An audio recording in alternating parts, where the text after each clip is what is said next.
Hello everyone. So we have already studied one lecture of business law, and this is going to be the lecture number 2 of business law.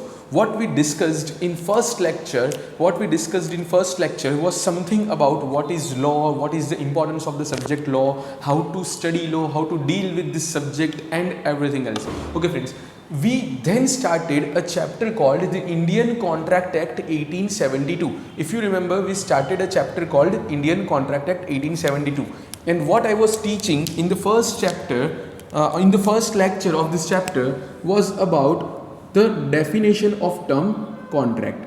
I told you that contract is equal to an agreement which is enforceable by law. Okay, we learned something that a contract is what? Contract is an agreement which is enforceable by the law. Then we understood the term agreement. I taught you that agreement is equal to promise having consideration,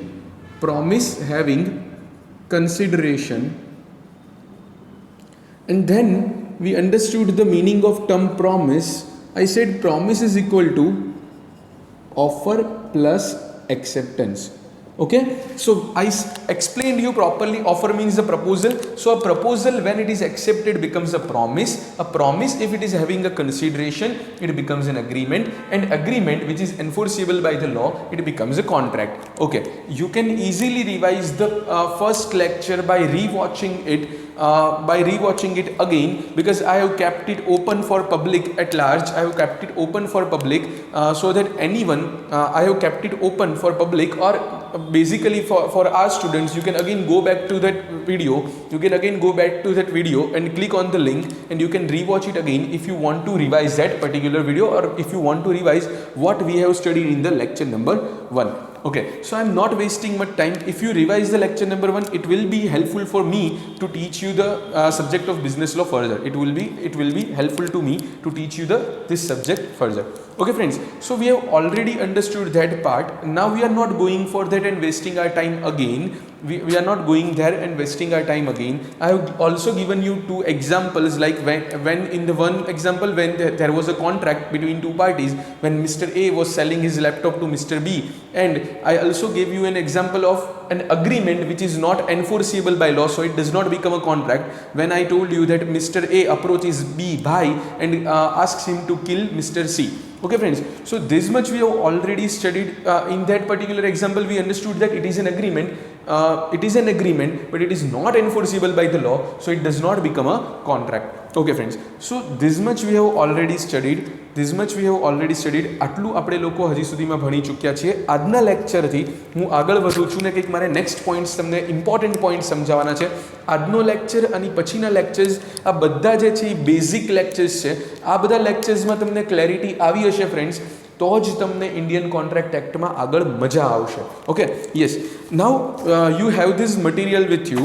મટીરિયલની અંદર if you remember, આપણે લોકોએ પહેલો part સમજ્યા હતા, nature of the contract, એપ્લિકેબિલિટી એવું સમજ્યા હતા. 2 line મેં તમને લોકોને સમજાવી હતી પ્રીવિયસ વિડીયોમાં. This act is applicable to whole of India. આપણે એક પોઈન્ટ સમજ્યા હતા, લાઈક 1872 એવું કેમ લખ્યું છે? Because this act came into existence with effect from 1 September 1872. Yes, એક્ટનો મિનિંગ મેં તમને લોકોને સમજાવ્યો હતો કે જે આપણે લોકો ડિટેલમાં એવું સમજ્યા, મતલબ બહુ ડિટેલ નહીં, પણ આપણે લોકો એવું સમજ્યા હતા એક્ટના મિનિંગની અંદર કે પાર્લિયામેન્ટના બંને હાઉસમાં પાસ થયો, પ્રેસિડેન્ટની સાઇન થયો એટલે બિલ જે છે એ એક્ટ બને. કોન્ટ્રાક્ટનું મિનિંગ તો યસ આપણે રિવિઝન પર કર્યું. ઇન્ડિયન મેં બહુ ડિટેલમાં તમને સમજાવ્યું હતું, પેલું જમ્મુ કાશ્મીરવાળી સ્ટોરી કીધી ને ઓલ. યસ, તો ચલો મટીરિયલમાં હવે એની નીચે તમને આપ્યું છે મિનિંગ ઓફ કોન્ટ્રાક્ટ.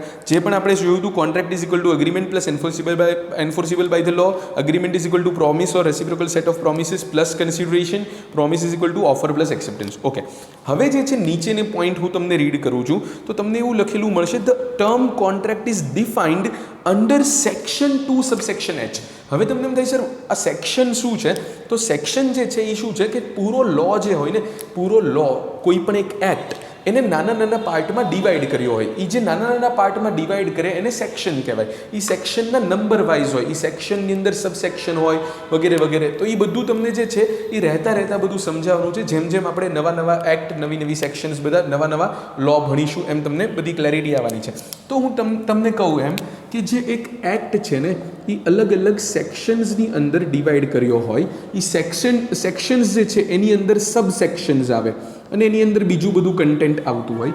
તો જનરલી કોઈ પણ એક્ટની અંદર એવું જોવા મળે કે એક્ટની જે સેક્શન 1 હોય ને, એ જે સેક્શન 1 હોય એ એક્ટની એપ્લિકેબિલિટી રિલેટેડ હોય, કે આ એક્ટ ક્યારથી એપ્લિકેબલ થયો, ક્યાં એપ્લિકેબલ છે, એ બધું એમાં સેક્શન 1માં આપ્યું હોય. અને કોઈ એક્ટની જે સેક્શન 2 હોય ને એમાં બધી ટર્મ્સ ડિફાઇન કરી હોય, એટલે એમાં બધી આપી હોય ડેફિનેશન્સ. યસ, તો એમાં બધી આપી હોય ડેફિનેશન્સ. તો એટલા માટે ફ્રેન્ડ્સ, એ સેક્શન 2 જે છે એમાં ડેફિનેશન્સ આપી હોય તો એ અહીંયા પણ એપ્લિકેબલ છે. ઇન્ડિયન કોન્ટ્રાક્ટ એક્ટની જે સેક્શન 2 છે એમાં પણ આપણને ડેફિનેશન આપેલી હશે. તો એ તમે જુઓ. આપણે લાઈક ના ભણતા હોય પેલું બધા સબ્જેક્ટમાં કે તમે સેક્શન એવો વર્ડ તો આઈ ગેસ સાંભળેલો જ હશે, કલમ, જેને ગુજરાતી મીડિયમ એવું કહેતા હોય કલમ. Okay, so that is section. તો સેક્શનની અંદર સેક્શનની અંદર દેટ ઇઝ સેક્શનની અંદર બધી ડેફિનેશન આપી છે 2ની અંદર. તો એ રીતે 2 એની એચ, હું બ્રેકેટમાં એચ એવું બોલું ને તો એને કહેવાય subsection. Okay, so section 2 subsection H of the Indian contract act 1872 as an agreement enforceable by the law. તો એને કહેવાય છે કોન્ટ્રાક્ટ. તો આપણે સમજી ચૂક્યા છીએ. યસ. પછી કે છે the contract consist of 2 element, an agreement and its enforceability by law. તો એ પણ આપણે સમજ્યા. એન્ફોર્સિબિલિટી એટલે રાઇટ ટુ સ્યુ. આવું મેં પ્રીવિયસ વિડીયોમાં બહુ ડિટેલમાં સમજાવ્યું હતું. ઓકે, અગ્રીમેન્ટનું મિનિંગ તમને ડેફિનેશન આપે છે. તો કે છે the term agreement given under section 2 subsection E of the act is defined as every promise and every set of promise forming consideration for each other. એટલે એવી પ્રોમિસીસ હોય કે સેટ ઓફ પ્રોમિસ હોય કે જે એકબીજા માટે શું બને છે, કન્સિડરેશન. તો પ્રોમિસ પ્લસ કન્સિડરેશન એ શું છે, એ એગ્રીમેન્ટ છે. એવું પણ આપણે સમજ્યા છીએ. ધેન એન્ફોર્સિબલ બાય લો મતલબ એનો મિનિંગ સમજાવે છે. તો એમ કે છે an agreement to become a contract must give rise to legal obligation. મતલબ એવું હોવું જોઈએ, કોન્ટ્રાક્ટ તો જ બને, એગ્રીમેન્ટ કોન્ટ્રાક્ટ તો જ બને if it gives rise to legal obligation. Give rise two, પહેલાં ખાલી એટલો શબ્દનો મતલબ ગુજરાતી મીડિયમને બહુ નહીં ખબર હોય તો ગીવ રાઇઝ ટુનો મતલબ શું થાય કે જેનાથી કંઈક ઉદ્ભવે, કંઈક વસ્તુ બને, કંઈક ક્રિએટ થાય. It's like if I am teaching you then I hope it gives rise to the concepts in you. So I hope it gives rise to the clarity of concept in you. So એક ગંદુ example મેં આપવાની try કરી તમને એટલું સમજાવવા માટે. Give rise two એનો મતલબ શું થાય, મતલબ કંઈક ઉદ્ભવવું. યસ. સો લીગલ ઓબ્લિગેશન એટલે શું, તો કે લો જે છે એ કંઈક તમારી ઉપર ઓબ્લિગેશન નાખે. ઓબ્લિગેશન એટલે જવાબદારી.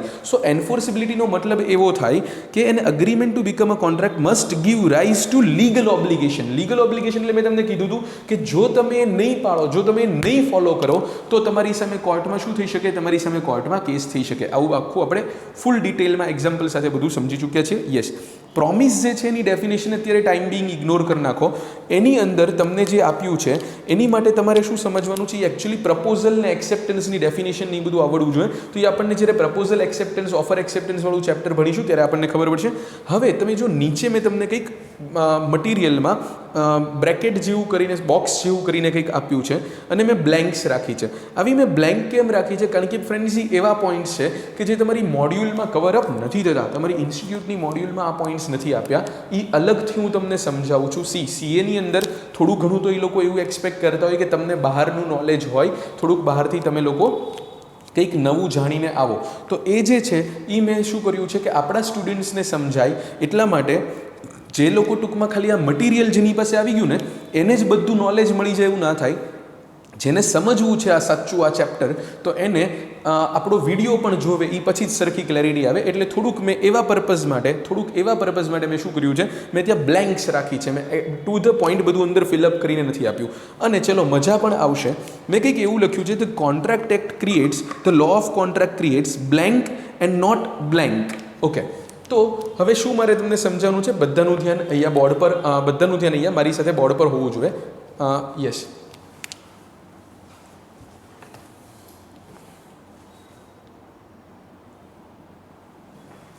યસ, શું સમજાવવાનું છે મારે, તો મારે તમને બે વર્ડ્સ સમજાવવા છે. એ શું છે તો કે ચલો હું બોર્ડ પર લખું છું. એક વર્ડ જે છે એ છે જસ ઇન રેમ. એ છે જસ, આ મેં લખ્યો છે જે છે જસ ઇન રેમ. અને એક વર્ડ જે છે એ છે જસ ઇન પર્સોનમ. ના Gujarati medium student don't feel bad કે ઓ સર આ તો બહુ હાઈ લેવલ ઇંગ્લિશ જતું રહ્યું, અમને નથી સમજાતું. ઇવન ઇંગ્લિશ મીડિયમની એનો મિનિંગ નહીં ખબર હોય, બિકોઝ આ ઇંગ્લિશ નથી, આ લેટિન લેંગ્વેજનું છે. ઓકે, આ લેટિન લેંગ્વેજમાં મિનિંગ છે. લોની અંદર બહુ બધી લેટિન ટર્મિનોલોજીસ આવતી રહેશે, કંઈ વાંધો નહીં, આપણે એનો મિનિંગ સમજીશું. ઓકે, હવે જે છે આપણે સમજી રહ્યા છે જસ ઇન રેમ અને જસ ઇન પર્સોનમ. આ બે વર્ડ્સ એ મારે તમને સમજાવવા છે, જે તમને મોડ્યુલમાં નહીં મળે, પણ આ તમને કોન્ટ્રાક્ટ એક્ટ આવડતો હોય, મતલબ સોરી કોન્ટ્રાક્ટ એક્ટ પરફેક્ટલી ભણવું હોય તો તમને આવા વર્ડ્સ જે છે એ આવડવા જોઈએ. સો જસ ઇન રેમ અને જસ ઇન પર્સોનમ. તો જસ ઇન પર્સોનમનો મિનિંગ એમ થાય છે કે રાઇટ અગેન્સ્ટ વન પાર્ટી. અને જસ ઇન રેમ એનો મતલબ એમ થાય છે right against entire world. Okay, right against one party and right against entire world. તો જસ ઇન પર્સોનમનો મતલબ થાય છે રાઇટ અગેન્સ્ટ વન પાર્ટી. હવે તમને એમ થાય છે રાઇટ, તો રાઇટ જે છે, જો English is a very complicated language, right એક વર્ડ છે જેના બહુ જ બધા મિનિંગ થઈ શકે. એક આપણે લાઈક એમ કહેતા હોય કે સાચું ખોટું, તો this is right, this is wrong, તો ઈ વાળું રાઇટ, આ ઈ રાઇટ નથી. એક આપણે સાઇડ્સની વાત કરતા હોય કે રાઇટ સાઈડ પર છે, આ લેફ્ટ સાઈડ પર છે, સો એ વાળું રાઇટ. પણ એક રાઇટ જે છે RIGHT જ છે, જેનો સ્પેલિંગ પણ એ છે હક. You have right to something, you are entitle to something. તો તમને કંઈક વસ્તુનો હક હોવો, ઈ રાઇટની અહીંયા વાત છે. તો રાઇટ અગેન્સ્ટ વન પાર્ટી તો એને જસ ઇન પર્સોનમ કહેવાય. રાઇટ અગેન્સ્ટ એન્ટાયર વર્લ્ડ તો એને જસ ઇન રેમ કહેવાય. તમને એમ થાય સર હવે આવું કંઈ તમે બોલો એમાં અમને કંઈ સમજ નથી પડતી, please give some example. Yes, now let me give you one example that let us say mister X he buys a car. Mister X છે એ એક ગાડી ખરીદે છે. ઓકે, તો હવે એની પાસે રાઇટ છે કે એ ગાડી દુનિયામાં ગમે ત્યાં ચલાવે, કોઈ એને ના પાડી શકે. એણે ખરીદી લીધી કાર, એની ગાડી જે છે એનું પોઝેશન, એને શું કોઈ રોકી શકે, કોઈ રિસ્ટ્રિક્ટ કરી શકે? The answer is no. Same way મારી પાસે આ મોબાઈલ ફોન છે, મારી પાસે આ ટ્રાયપોડ ને એ બધું છે કે જેનાથી હું આ વિડીયો રેકોર્ડ કરું છું, મારી પાસે આ મારી ઓફિસ છે. તો મારે આ ઓફિસમાં ચલો આજનો દિવસ મારે એમ છે કે લેક્ચર નથી લેવા, મારે અહીંયા મારા સ્ટુડન્ટ્સને બોલાવીને પાર્ટી કરવી છે. તો ચલો અત્યારે કોરોના પીરિયડ છે એટલે, બાકી ચલો કોરોનાને એવી બધી સિચ્યુએશન ના હોય તો શું અહીંયા હું મારા ક્લાસરૂમને પાર્ટી પ્લેસ માટે યુઝ કરી શકું? બિલકુલ કરી શકું, બિકોઝ આઈ ઓન ઇટ. તો જેમાં મારી પાસે ઓનરશિપ છે એમાં મારી પાસે રાઇટ શું મળે? જેમ કે પેલો કાર ફેરવવાનો રાઇટ, આ મોબાઈલ યુઝ કરવાનો રાઇટ, એ બધો રાઇટ જે છે નીચે right in jus in rem, એટલે કે right against the entire world. પૂરી દુનિયા સામે મને રાઇટ મળે છે, તો એને કહેવાય જસ ઇન રેમ. ઓકે, કોઈ પણ રાઇટ જે છે એ પૂરી દુનિયા સામે મળે તો એને કહેવાય જસ ઇન રેમ. હવે જસ ઇન પર્સોનમ એટલે શું છે? તો કે એમ કહે છે કે right against one party. Right against one party, કોઈ એક પાર્ટી સામે જ રાઇટ મળે, પૂરી દુનિયા સામે નહીં, તો એને જસ ઇન પર્સોનમ કહેવાય. તમને કે થાય અગેન સર કંઈક એક્ઝામ્પલ આપો. તો જુઓ, લેટ અસ છે મિસ્ટર એક્સ જે છે એણે ગુડ્સ વેચ્યા ₹2000 ગુડ્સ એટલે ગુજરાતી મીડિયમ બહુ ગંદો વર્ડ છે. ગુડ્સમાં તમે લોકો જે મતલબ ગુજરાતીમાં યુઝ કરતા હતા એવો વર્ડ યુઝ નહીં કરતા. ગુડ્સ જે માલ કહેતા હતા એ દેટ ઇઝ ગુડ્સ. ઓકે, હવે એ ગુડ્સ બોલવાનું એ સારી આદત છે, પાડજો. તો મિસ્ટર એક્સ છે એણે મિસ્ટર વાયને પોતાના ગુડ્સ સેલ કર્યા, તો ₹10,000 હતા. તો હવે મિસ્ટર એક્સ પાસે રાઇટ છે કે મિસ્ટર વાય પાસેથી શું કરી શકે? ₹10,000 લઈ શકે? The answer is yes.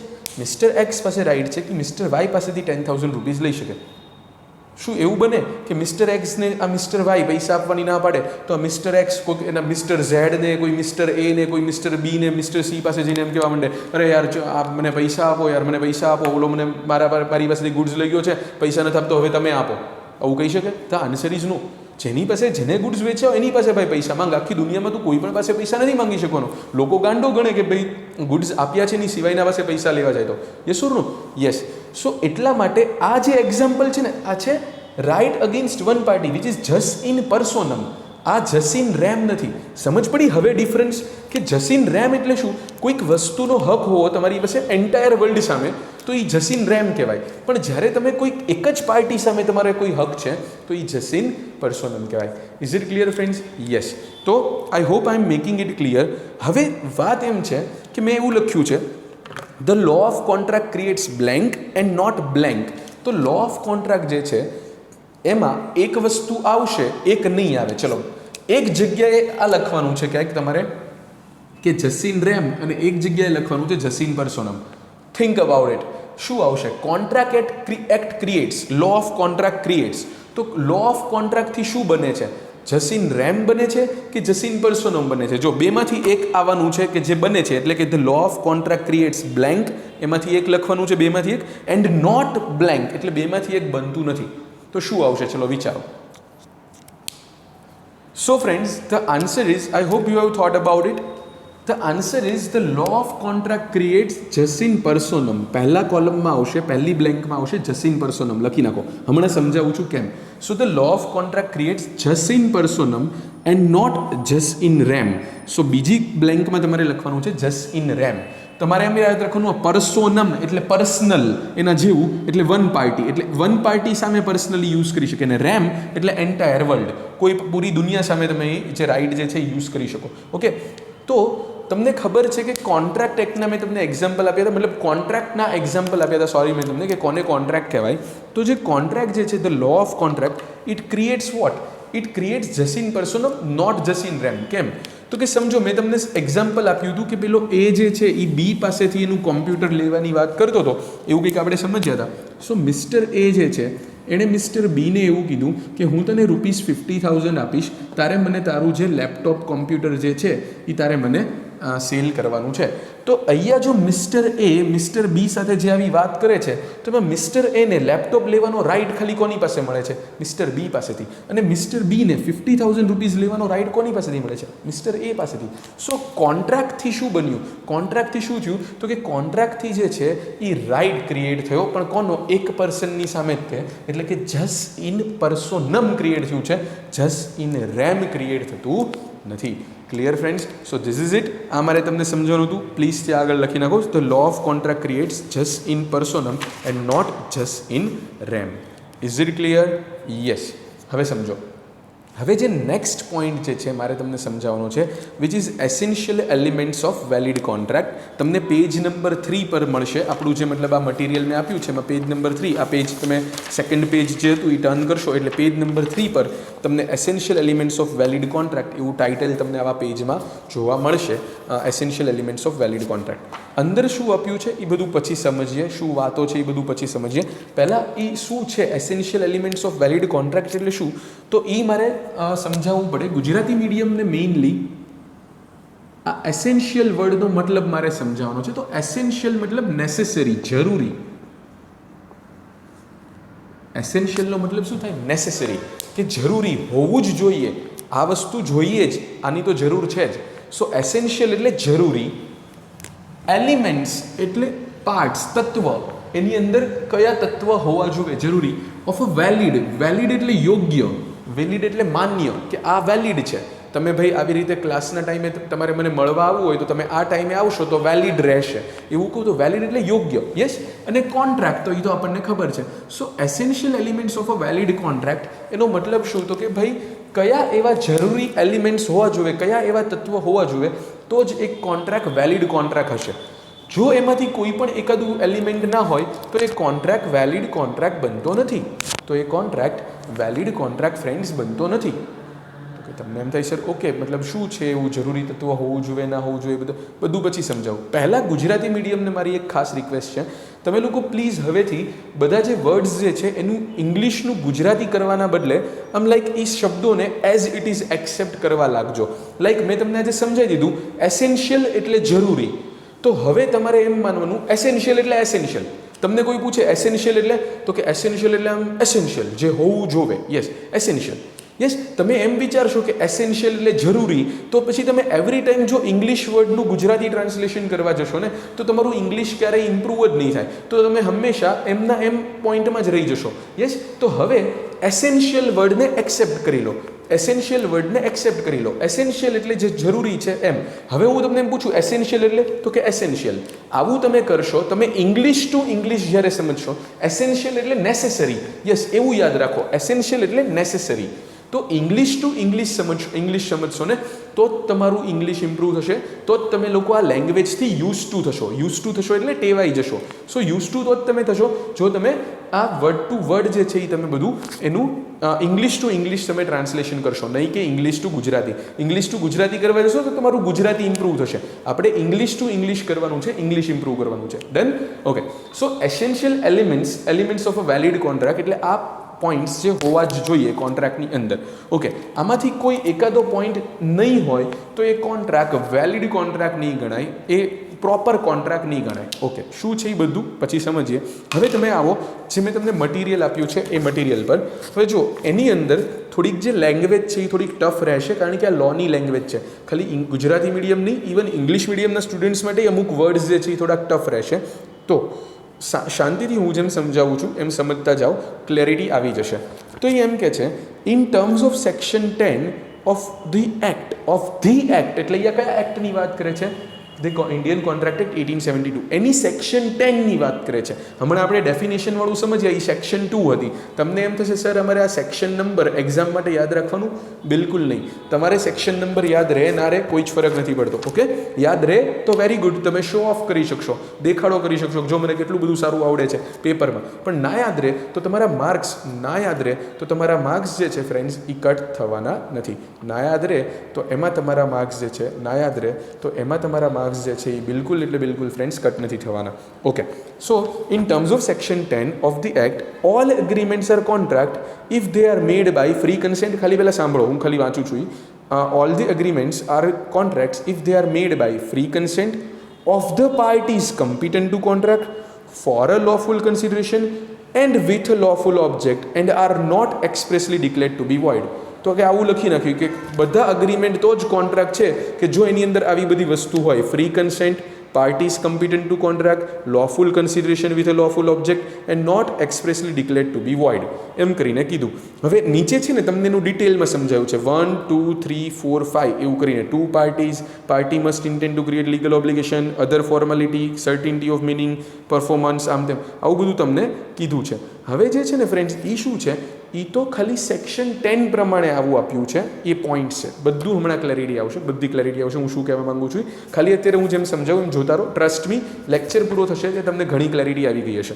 Okay, હવે તમને જો એની પછીના પેરેગ્રાફમાં શું આપ્યું છે એમ કે છે since section 10 is not complete and exhaustive. અહીંયા સિન્સનો મતલબ છે કારણ કે, because. So because section 10 is not complete and exhaustive. Exhaustive એટલે એવી વસ્તુ કે જે બધું કવર કરી લે, જેમાં બધું જ આવી જતું હોય. તો એમ કે છે since section 10 is not complete and exhaustive, so there are certain other sections which also contain requirements of agreement to be enforceable. એ કે બીજી પણ એવી સેક્શન છે જેની અંદર પણ બધી રિક્વાયરમેન્ટ્સ આપી છે કે કઈ કઈ રિક્વાયરમેન્ટ છે કે જે હોવી જોઈએ અગ્રીમેન્ટમાં તો જ તે વેલિડ કોન્ટ્રાક્ટ બને. તો કે this in order to create a valid contract the following element should be present. તો એમ કે છે કે એટલા માટે વેલિડ કોન્ટ્રાક્ટ બનાવવા માટે નીચેના એલિમેન્ટ્સ હોવા જોઈએ. હવે તમે જુઓ એણે શું કર્યું તમને 5 પોઈન્ટ આપ્યા છે 1 2 3 4 5 અને એની પછી એમ કીધું છે according to section 10 of Indian contract act 1872 the following are essential elements of valid contract. હવે એમાં જુઓ શું છે, offer and acceptance or an agreement. પછી તમે પેજ નંબર 4 પર જોશો તો free consent, capacity of the party, consideration, lawful consideration and object and not expressly declared to be void. હવે આ છે ને આ 6 પોઈન્ટ્સ કે અકોર્ડિંગ ટુ સેક્શન 10 એમ કરીને જે 1 2 3 4 5 6 આપ્યા છે પેજ નંબર 4 સુધી, એ જે છે ને ફ્રેન્ડ્સ એ સેક્શન 10 પ્રમાણેના એસેન્શિયલ એલિમેન્ટ્સ છે. અને આ જે ઉપર આપ્યા છે 2 પાર્ટીઝ 1 2 3 4 5 એ અધર એસેન્શિયલ એલિમેન્ટ છે જે બીજી બધી સેક્શનમાંથી ઉઠાવીને આપ્યા છે. કારણ કે એણે મેઇન એમ કીધું કે કોન્ટ્રાક્ટની અંદર કયા કયા એસેન્શિયલ એલિમેન્ટ હોવા જોઈએ એ સેક્શન 10 વાત કરે છે. સેક્શન 10 એવી વાત કરે છે કે આ એસેન્શિયલ એલિમેન્ટ્સ હોવા જોઈએ. પણ આ સિવાય પણ બીજી સેક્શન છે કે જે આવી બધી વાત કરે છે કે આ પણ એસેન્શિયલ એલિમેન્ટ હોવા જોઈએ તો જે કોન્ટ્રાક્ટ યોગ્ય કોન્ટ્રાક્ટ બનશે, વેલિડ કોન્ટ્રાક્ટ બનશે. ટૂંકમાં એણે તમને થોડા કન્ફ્યુઝ કર્યા છે અલગ અલગ પાર્ટ આપીને. એ 5 પહેલાં જે આપ્યા છે પેજ નંબર 3 પર અને 6 આપ્યા છે જે પેજ નંબર 4 પર, એ બધાને મેં એક સાથે 1 to 11 કરીને બોર્ડ પર મૂકી દીધા છે. ઓકે, સો ટૂંકમાં એ 5 + 6 11 જે છે ને એ જ અહીંયા મેં બોર્ડ પર લખ્યા છે ને આ ઓર્ડરમાં સમજીશું તો મસ્ત ક્લેરિટી આવી જશે. એટલા માટે હું તમને આ ઓર્ડરમાં સમજાવી રહ્યો છું. તમને ખાલી અંદર બુકમાં જે આપ્યું છે આમે જે એકચ્યુઅલી આપ્યું ને તો તમને એમ થાય સર તમારે મટીરિયલ બનાવતા વખતે એવું ના કરાય કે અહીંયા તમારે 1 to 11 લાઇનમાં લખી નખાય, આટલું બધું કેમ કરવું? બિકોઝ મેં આવું એટલા માટે કર્યું છે, આવું તમારી ઇન્સ્ટિટ્યૂટની બુકમાં જે મોડ્યુલ જે છે ICAI જે તમને મોડ્યુલ પ્રોવાઈડ કરે છે એમાં આ રીતે આપ્યું છે. પછી કેવું થાય કે જો મેં તમને આવું ઇઝી કરીને મટીરિયલમાં આપી દીધું હોય ને તો તમે જો મોડ્યુલ ખોલો ને તો તમને મારા પર ટ્રસ્ટ ના આવે, તમને એમ લાગે લે બુકમાં કંઈક અલગ લખ્યું છે, સર કંઈક અલગ ભણાવે છે. સો એટલા માટે તમને જે છે ટ્રસ્ટ મેન્ટેન રહે, તમને ખબર પડે કે ના ભાઈ સર બરાબર જ ભણાવે છે, એટલે મેં તમને અહીંયા જે મટીરિયલ બનાવ્યું એમાં મેં સીધું મોડ્યુલમાં જે આપ્યું છે એ જ મૂકી દીધું, પણ તમને એક્સપ્લેન જે છે તમને સમજાય એ મેનર કરવા માટે હું અહીંથી 1 by 1 જે છે આ એક્સપ્લેન કરી રહ્યો છું friends. Okay, so now we are studying the essential elements of valid contract, અને જેમ મેં કીધું એમ કે એમાં આપ્યું છે એ જ પ્રમાણે અહીંયા આગળ છે. ઓકે, નાઉ અન્ડરસ્ટેન્ડ ફ્રેન્ડ્સ. સૌથી પહેલાં એસેન્શિયલ એટલે જે વસ્તુ હોવી જ જોવે તો જ કોન્ટ્રાક્ટ બને. તો આપણને કોન્ટ્રાક્ટની ડેફિનેશનમાં જ ખબર છે કે શું હતું, તો કે ભાઈ contract agreement plus enforceable by law. Agreement તો પ્રોમિસ પ્લસ કન્સિડરેશન ને પ્રોમિસ ઓફર એક્સેપ્ટન્સ. કહેવાનો મતલબ સૌથી પહેલાં તો શું હોવું જોઈએ? ઓફર હોવી જોઈએ. કોઈ પાર્ટી બીજાને કંઈ ઓફર કરતો જ નથી તો સામેવાળો એક્સેપ્ટ નહીં કરે અને તો કોન્ટ્રાક્ટ બનવાનો સવાલ જ નથી આવતો. તો સૌથી પહેલું તો એસેન્શિયલ એલિમેન્ટ જો શું હોવું જોઈએ? ઓફર. અને એ ઓફર જ્યાં સુધી એક્સેપ્ટ ના થાય ત્યાં સુધી એ કંઈ પ્રોમિસ બનવાની જ નથી. તો એટલા માટે ઓફર એન્ડ એક્સેપ્ટન્સ આ આપણું જે છે એ સૌથી પહેલું એસેન્શિયલ એલિમેન્ટ છે કે ઓફર એન્ડ એક્સેપ્ટન્સ. ડન. સો એ બધું જે છે, હવે જો તમને એક વાત કહી દઉં કે તમને એમ લાગશે કે મેં બહુ જ ઉપરથી આ બધા પોઈન્ટ્સ આજના લેક્ચરમાં તમને સમજાવ્યા, તમને એવું ફીલ થશે. યસ, કારણ કે મારું કહેવું એમ છે કે કોન્ટ્રાક્ટ એક્ટ સમજતા પહેલાં આ બધા શબ્દો એકવાર તો તમારા કાને પડેલા હોવા જોઈએ, એકવાર તો તમે આ બધા વિશે સાંભળેલું હોવું જોઈએ. હું અત્યારે કદાચ ઉપરથી સમજાવું છું, પણ આ દરેક વર્ડ્સ જે છે ને એના અલગથી ચેપ્ટર્સ છે. જેમ કે ઓફર અને એક્સેપ્ટન્સ હું તમને અલગથી ભણાવીશ. ઓફરના એકલા ખાલી ઓફર રિલેટેડ જ હું તમને બે કલાકના વિડીયો આપીશ. એક્સેપ્ટન્સના 2 કલાકના વિડીયો આપીશ. કન્સિડરેશન છે એ 3 કલાક આપણે લોકો સમજીશું. 3 લેક્ચર્સ જશે એમાં. 2 પાર્ટીઝને બધું એ તો ઠીક છે, ચલો એ નાનકડો પોઈન્ટ છે અત્યારે સમજાવી દઈશ. આ ઇન્ટેન્શનવાળું ઠીક છે. કેપેસિટીઝ ઓફ ધ પાર્ટીઝ એ આખું એક અલગથી યુનિટ ભણવાનું છે આપણે લોકોએ. ફ્રી કન્સેન્ટ અલગથી ભણવાનું છે. આના 3 લેક્ચર્સ, આના 4 લેક્ચર્સ, 5 લેક્ચર્સ થશે. લોફુલ કન્સિડરેશન ઓબ્જેક્ટ એના બીજા 2-3 લેક્ચર થશે. Not expressly declare to be void એના 2 લેક્ચર અલગથી હશે. અને આ બધા પોઈન્ટ્સનો એકાદો લેક્ચર હશે. કહેવાનો મતલબ અત્યારે તો હું તમને જસ્ટ ઓવરવ્યૂ આપું છું, કારણ કે આ વર્ડ્સ એ તમે એકવાર સાંભળ્યા હશે ને તો આપણી કોન્ટ્રાક્ટ એક્ટની જર્ની જે છે બહુ સિમ્પલ રહેશે. ક્લિયર? સો કહેવાનો મતલબ સિમ્પલ છે. આ જે આપણે લોકો હું તમને આ બધું ખાલી જસ્ટ ઓવરવ્યૂથી સમજાવું છું. સો ડોન્ટ ફીલ બેડ કે ઓ સરે આટલું બધું સમજાવી દીધું એક લેક્ચરની અંદર. અરે આ બધું આખું અલગથી એનું ચેપ્ટર આવવાનું છે. ડન? ઓકે. સો ઓફર અને એક્સેપ્ટન્સ આપણને એટલી ખબર છે, આપણે ડિસ્કસ કરી રહ્યા હતા કે ઓફર અને એક્સેપ્ટન્સ ના હોય તો પ્રોમિસ બનતી નથી. પ્રોમિસ ના બને તો કોન્ટ્રાક્ટ સુધી પહોંચવાનો સવાલ જ નથી આવતો. સો ઓફર એક્સેપ્ટન્સ ડેફિનેટલી શું છે? એક એસેન્શિયલ એલિમેન્ટ. ઓકે, ઓફર એક્સેપ્ટન્સથી પ્રોમિસ બની ગઈ, પ્રોમિસ અહીંયા આવી ગઈ, પણ ઓબ્વિયસલી એ પ્રોમિસની અંદર આપણને ખબર છે કન્સિડરેશન એટલે મેં તમને લાસ્ટ વિડીયોમાં કીધું હતું, અને પ્રીવિયસ વિડીયોમાં કીધું હતું સમથિંગ ઇન રિટર્ન. આપણે લોકો આવું કંઈક સમજ્યા હતા આના પ્રીવિયસ વિડીયોની અંદર, not the last video but the previous video આપણે એવું સમજ્યા હતા. Consideration means something in return. મેં તમને એક્ઝામ્પલ આપ્યું હતું કે તમે ભાઈ આ ફીસ ભરો છો, એ ફીસ મારું કન્સિડરેશન છે, સામે હું તમને ભણાવું છું, મારી ટીમ તમને ભણાવે છે, અમે તમને ફાઉન્ડેશન ક્લિયર કરવામાં હેલ્પફુલ થશું, એ તમારું કન્સિડરેશન છે. ક્લિયર? તો એ રીતે આ બધું 2 વે ચાલે છે. હું કન્સિડરેશનનું એક્ઝામ્પલ આપ્યું. તો એ કન્સિડરેશન પણ નહીં હોય તો કોન્ટ્રાક્ટ બનવાનો નથી. Yes, because consideration is also one of the most essential element of a valid contract. Done? Okay, એટલું સમજ્યા. હવે પોઈન્ટ નંબર 3 જો એમાં છે 2 પાર્ટીઝ. સેમ પોઈન્ટ જે છે એ તમને અહીંયા તમારું મટીરિયલ જે છે એમાં પણ તમને ફર્સ્ટ જોવા મળશે. અંદરથી પછી રીડ કરીએ. પહેલાં લોજિકલી સમજીએ તો કે ભાઈ ઓબ્વિયસલી કોન્ટ્રાક્ટ તો જ થાય કે જેમાં 2 પાર્ટીઝ હોય. લાઈક મિસ્ટર એ અને મિસ્ટર બી આપણે સમજ્યા કે મિસ્ટર એ મિસ્ટર બીને ઓફર આપે, મિસ્ટર બી મિસ્ટર એની ઓફર એક્સેપ્ટ કરે. તો એક એવું હોવો જોઈએ કે જે ઓફર કરે, બીજું એવું હોવું જોઈએ જે એક્સેપ્ટ કરે. બે અલગ અલગ લોકો હોવા જોઈએ. એક પર્સન ખુદને ખુદ કોન્ટ્રાક્ટ કરી નાખે એવું બને? એવું પોસિબલ છે? હું મને જ કોન્ટ્રાક્ટ કરું કે ચલો યાર let me sell this pen to myself. Okay, ચલો હું મને કેટલા રૂપિયામાં વેચીશ? તો હું મને 10 રૂપીસમાં વેચીશ. ઓકે, સ્વપ્નિલ તારે આ પેન 10 રૂપીસમાં ખરીદવી છે? હા મારે આ પેન 10 રૂપીસમાં ખરીદવી છે. યસ, હું મને 10 રૂપીસ આપું છું. યસ, આપી દીધા, પેન લીધું. અરે યાર તમને એમ લાગશે સર શું ગાંડા કાઢો, ઓબ્વિયસલી યસ. તો એક પર્સન જે છે એ ખુદની સાથે તો કોન્ટ્રાક્ટ ના કરી શકે ને. ડન? યસ. સો કોન્ટ્રાક્ટ કરવા માટે there should be minimum 2 parties, 2 party હોવી જોઈએ. હા, બંને નેચરલ પર્સન જ હોય એવું જરૂરી નથી. મતલબ સર નેચરલ પર્સન ના હોય, આર્ટિફિશિયલ પર્સન પણ અહીં ચાલે. આર્ટિફિશિયલ પર્સન મતલબ કંપની, તમે લોકો ભણ્યા હશો કે કંપની જે છે એ એક આર્ટિફિશિયલ પર્સન છે, એને એક સેપરેટ લીગલ એન્ટિટી મળે છે. ઓકે, ગુજરાતી મીડિયમ કંઈક ગંદો વર્ડ છે બહુ વખતે મારાથી બોલતા દર વખતે કંઈક અપશબ્દ જ બોલાઈ જાય છે. કૃત્રિમ વ્યક્તિત્વ આવું કંઈક આવે છે ગુજરાતીમાં, એને એવું કંઈક કહેવાય છે. ક્રુ છે, કુ નથી, કૃત્રિમ વ્યક્તિત્વ. ઓકે, સો હા, બહુ બહુ બહુ ટફ વર્ડ છે. ઇંગ્લિશ મીડિયમ વાળાને મજા આવશે અને સારું થયું કે આપણે ચલો આવું બધું નથી ભણ્યા. ઇવન ગુજરાતી મીડિયમ નહીં, ચલો કન્સેપ્ટ તો સારા ક્લિયર થઈ જ ગયા છે. સો એ સેપરેટ આઈડેન્ટિટી એ જે છે કંપનીને હોય. તો માની લો કે કોઈ એક મિસ્ટર એ એક કંપની સાથે કોન્ટ્રાક્ટ કરે તો કરી શકાય. કારણ કે એવું જરૂરી નથી કે બંને લોકો બંને લોકો નેચરલ પર્સન જ હોવા જોઈએ. લીગલ પર્સન તે ચાલે. તો આ એક નેચરલ પર્સન છે, આપણા જેવો હલતો ચાલતો માણસ છે, અને આ એક કંપની છે, એની સાથે કોન્ટ્રાક્ટ કરો, ઓકે ચાલે. ઇવન તમે ગવર્મેન્ટ સાથે કોન્ટ્રાક્ટ કરો તો ચાલે. ગવર્મેન્ટ શું છે? ગવર્મેન્ટ નેચરલ પર્સન નથી પણ આર્ટિફિશિયલી તો એક પર્સન છે ને. યસ, તો આવી વાત છે. પણ બે પાર્ટી હોવી જ જોઈએ. એ જ તેનું મેઇન એસેન્શિયલ એલિમેન્ટ છે of a valid contract.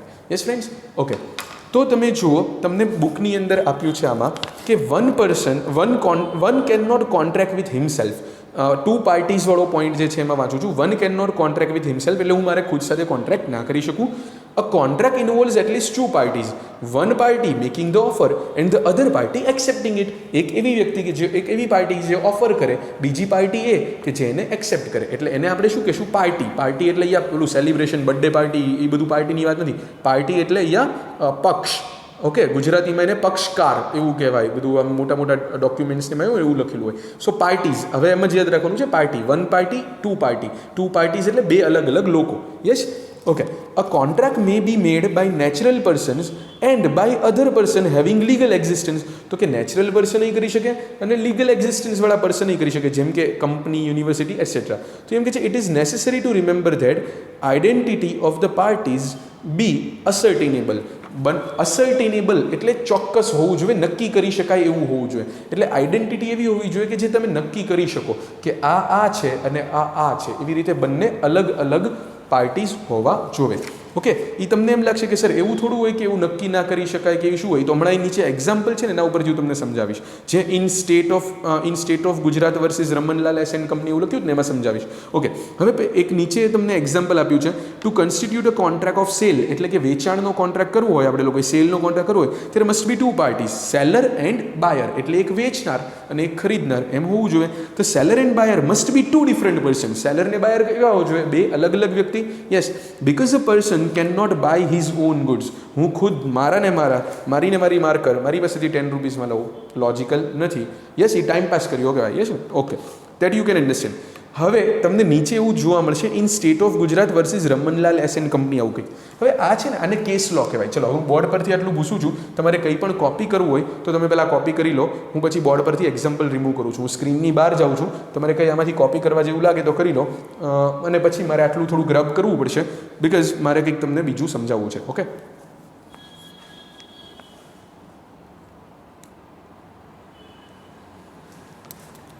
Okay, અઝ્યુમિંગ friends તમે કોપી કરી લીધું હશે. હવે હું આગળ વધી રહ્યો છું અને હું તમને જે આપ્યું છે સ્ટેટ ઓફ ગુજરાતવાળો પોર્શનને એ હું તમને સમજાવું છું.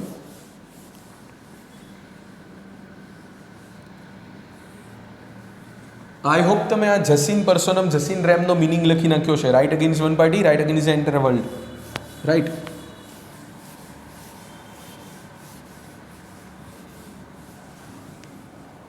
Now see friends, આવી રીતે લખ્યું છે, સ્ટેટ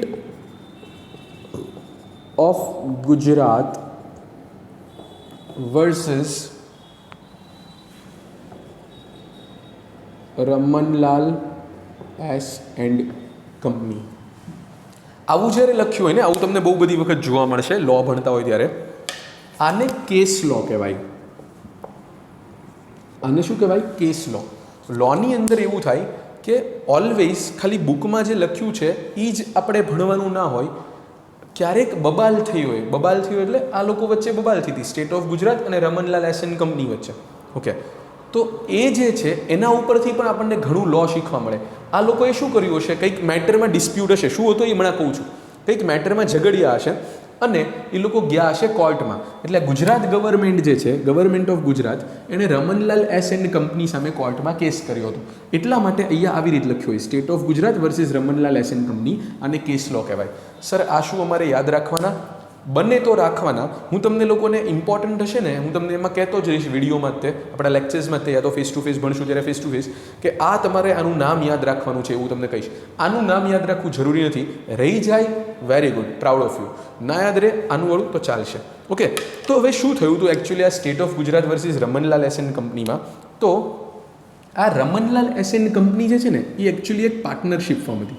પાછળ એન્ડ કંપની લખવાથી કે કંપની ના બની જાય, એની માટે તો લિમિટેડ પ્રાઇવેટ લિમિટેડ લખવું પડે. યસ, તો આ એક હતી પાર્ટનરશિપ ફર્મ.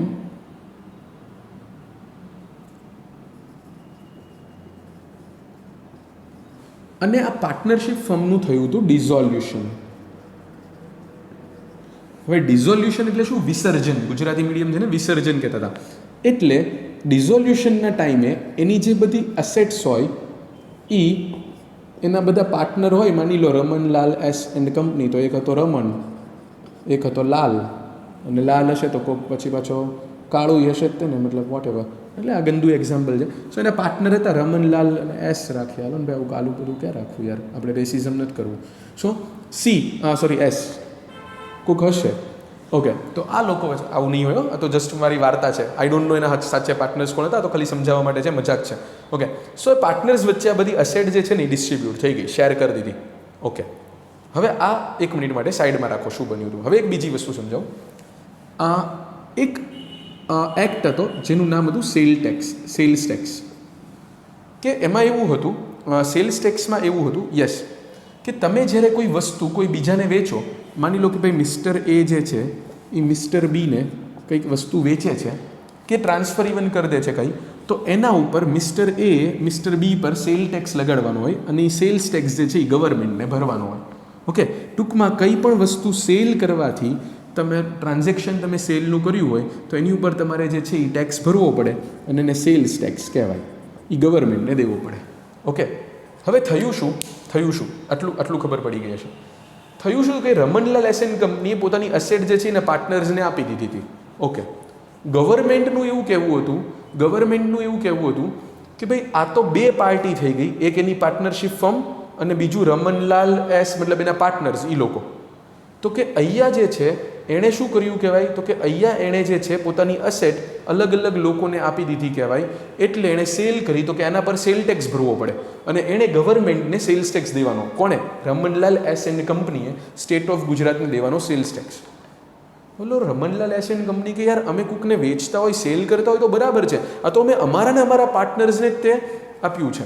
યસ, તો આ કેસમાં થાય શું, તો કે લોજિકલી તમે વિચારો શું થઈ શક્યું હશે, પછી હું તમને આન્સર કહું. ઓકે, તો કોર્ટે એવું કીધું કે સેલ્સ ટેક્સ ક્યારે લાગે? જો કોન્ટ્રાક્ટ ઓફ સેલ હોય તો. હા, હવે તો કે સેલનો કોન્ટ્રાક્ટ કરવા માટે શું જરૂરી છે, તો કે એની માટે જરૂરી છે ટુ પાર્ટીઝ. હવે મેં તમને હમણાં સમજાવ્યું કે ટુ પાર્ટીઝ નેચરલ પણ હોઈ શકે અને કોઈ આર્ટિફિશિયલ પર્સન પણ હોઈ શકે. ઓકે, નેચરલ પણ હોઈ શકે, આર્ટિફિશિયલ પણ. શું partnership firm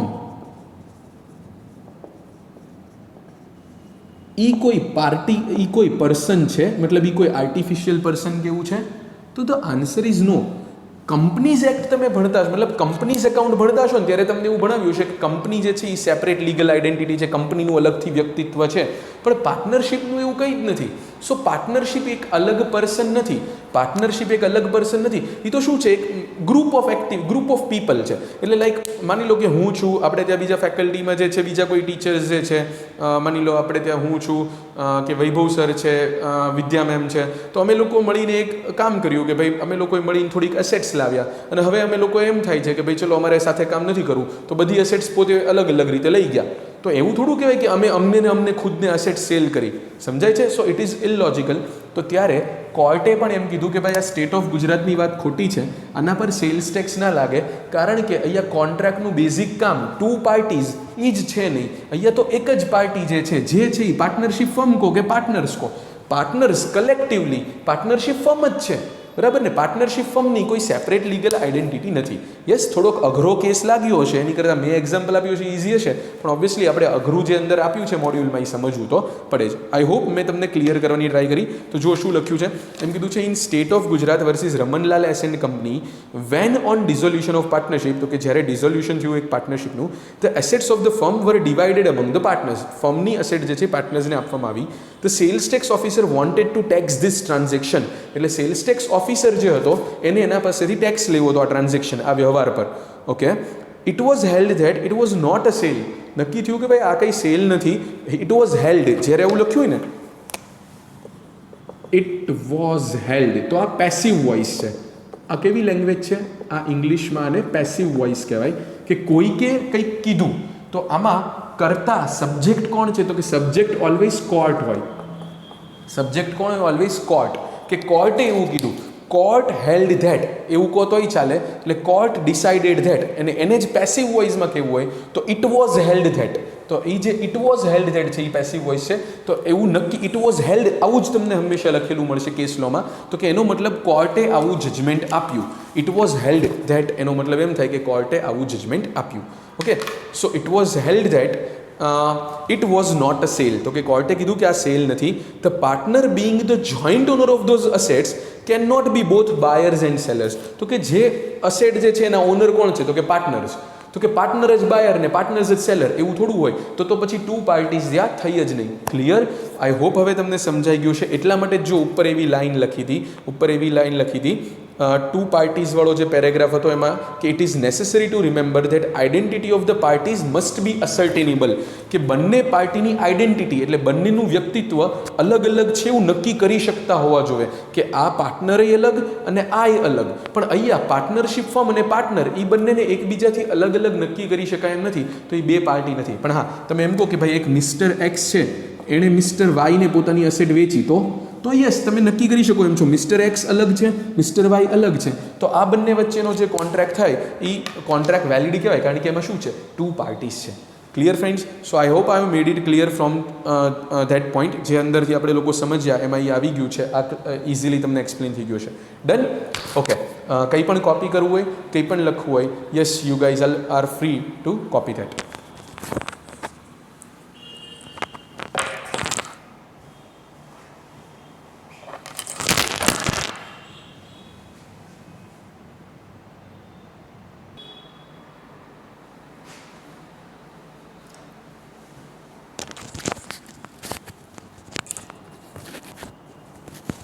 okay, I hope friends કે તમારે જે કોપી કરવું હોય, કંઈક લખવું હોય આ એક્ઝામ્પલ પ્રોપરલી તમારી લેંગ્વેજમાં, તો તમે લખી કાઢ્યું હશે. Now I am moving on with second point, which is fourth point on this board, which is intention to create legal relationship.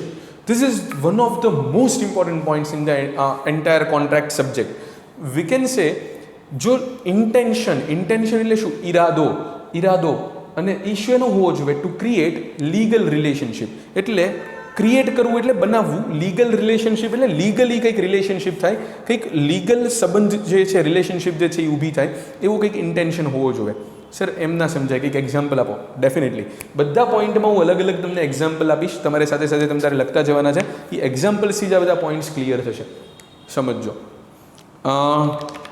Latest છે આપણે લોકોની આ બેચ શરૂ થઈને માની લઈએ કે ભાઈ આવું કોરોના કે એવું કંઈ નથી ચાલી રહ્યું. ઓકે, તો મેં તમને લોકોને એવું કીધું કે યાર તમારી લોકોની બેચ બહુ સરસ થઈ છે આ વખતે, બહુ સારા સ્ટુડન્ટ્સ આવ્યા છે ને, so I am really happy this time, કે ચલો હું તમને લોકોને બધાને એક પાર્ટી આપીશ, તમને બધા સ્ટુડન્ટ્સને એક પાર્ટી આપીશ. ઓકે, અને તમારે લોકોએ બધાએ જે છે એ તમારું કંઈક ગમતું, ચલો રેસ્ટોરન્ટ આપણે કયું રાખવું છે, તો કે ભાઈ સિટી પોઈન્ટ રેસ્ટોરન્ટ કે પછી ચલો સરોવર પોર્ટિકો, મોટું ફેંકે ને ફેંકવું જ છે. તો મેં તમને બધાને એમ કીધું કે તમારે લોકોએ શું કરવાનું છે ભાઈ, મેં ગ્રુપમાં મેસેજ મૂકી દીધો કે આજે રાત્રે જે છે તમારે 8:30 સરોવર પોર્ટિકો પહોંચવાનું છે, મારા તરફથી બધાને પાર્ટી છે. ઓકે, સો તમે લોકોએ કીધું યસ થેન્ક યુ સર, અમે આવી જશું. તો તમે એક્સેપ્ટ કર્યું, એટલે મેં તમને એક ઓફર આપી, તમે એક્સેપ્ટ કરી. ઓકે, હવે થયું એવું કે તમને ભાઈ, તમને શું છે તો કે તમને કન્સિડરેશનમાં શું મળે, તો કે તમને જે ઓબ્વિયસલી એવી રીતે એક પાર્ટી મળે છે. મારું કન્સિડરેશન શું છે તો કે ભાઈ મારું કન્સિડરેશન એમ છે કે હું મારા બધા સ્ટુડન્ટ્સને મળું, એક ગેટ ટુગેધર થાય, સ્ટુડન્ટ્સનેથી આમ બધું વાતચીત થાય, બધું મજા આવે, મારી બેચ સરખી ચાલે, સ્ટુડન્ટ્સ ઇમ્પ્રેસ થાય, તો કન્સિડરેશન એ છે, બધું છે, બધું બરાબર. ઓકે, હવે થયું કેવું કે તમે લોકો બધા પહોંચી ગયા હો ત્યાં, તમે લોકો બધા સરોવર પોર્ટિકો પહોંચી ગયા. 8:30 થયા, તમે બધા તો રેડી કે સરે બોલાવ્યા ટાઈમ ટુ ટાઈમ આવી જાઉં. હું ત્યાં પહોંચ્યો નહોતો. તમને થયું કે ઠીક છે સરથી કદાચ 5-10 મિનિટ લેટ થાય યાર, એમાં શું ચાલે. 8:40 થઈ, 8:45 થઈ. ધીરે ધીરે તમને થયું કે યાર સર આવતા કેમ નથી. કોકે કીધું સરને ફોન કરીને કે સરના નંબર પર. તમે ફોન કર્યો, આપણે ફોન નથી ઉપાડતા. 9 વાગ્યા. હવે તો તમારા પેટમાંથી અવાજ આવવા માંડ્યો કે સરને બોલાવો, સરને બોલાવો. સો તમે લોકો હવે કંટાળ્યા અને બધાએ ગુસ્સો કર્યો અને કેટલાય ફોન કરવાની ટ્રાય કર્યા. મેં પછી ફોન સ્વિચ ઓફ કરી નાખ્યો. મેં તમને પછી મારો ફોન જે હતો એ હું બેઠો હોઈશ ને મેં મતલબ જોયું કે આ બધા ફોન કરે મેં સ્વિચ ઓફ કરી નાખ્યો. તમે લોકો કંટાળ્યા અને એક તો સરોવર પોર્ટિકોની આશાએ જે તમે લોકો આવ્યા હતા, કે સિટી પોઈન્ટની આશાએ તમે લોકો આવ્યા હતા, એ એમને ભૂખ્યા પેટે પાછા ગયા.